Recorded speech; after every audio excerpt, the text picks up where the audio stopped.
بسم اللہ الرحمن الرحیم۔ السلام علیکم ورحمۃ اللہ وبرکاتہ۔ ناظرین، یہ ایک حدیث میرے سامنے آئی، میں نے کہا آپ کے ساتھ میں اس کو شیئر کر دوں۔ سیدی رسول اللہ صلی اللہ علیہ وسلم نے ارشاد فرمایا، بیواؤں اور مسکینوں کے کام آنے والا اللہ کے رستے میں جہاد کرنے والے کے برابر ہے،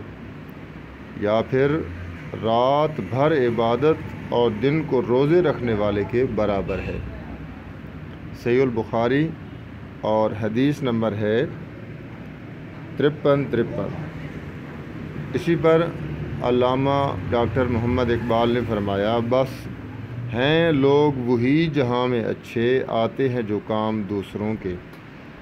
ظاہر بات ہے، نبی کریم صلی اللہ علیہ وسلم کا یہ جو فرمان ہے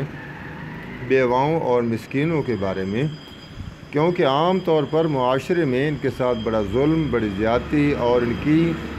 اکثر اوقات حق تلفی ہوتی ہے، لہٰذا جو ان کے کام آئے گا خلوص نیت کے ساتھ بے لوث ہو کر، بعض اوقات ہم ایک دوسرے کی مدد کرتے ہیں لیکن ہماری کوئی غرض ہوتی ہے، لیکن یہاں وہ چیپٹر ہے، وہ باب ہے کہ ان کے ساتھ بے لوث ہو کر خدمت کی جائے، ان کے کام آیا جائے بیواؤں اور مسکینوں کے ساتھ، تو اس کا اتنا اجر مرشد نبی کریم صلی اللہ علیہ وسلم نے فرمایا کہ وہ بندہ جہاد کرنے والے مجاہد کے برابر ہے ثواب کے اندر، یا وہ بندہ جو رات بھر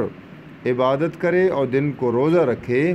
اور دوسرا بندہ جو بیواؤں اور مسکینوں کے کام کاج کرے، کام آئے، ان کی مشکلیں بانٹے، ان کا دکھ سکھ میں ساتھ دے، ان کی ماتحت الاسباب حاجات کو پورا کرے۔ فرمایا یہ بندہ جو خدمت میں لگا ہوا ہے، یہ ثواب میں ان کے برابر ہے۔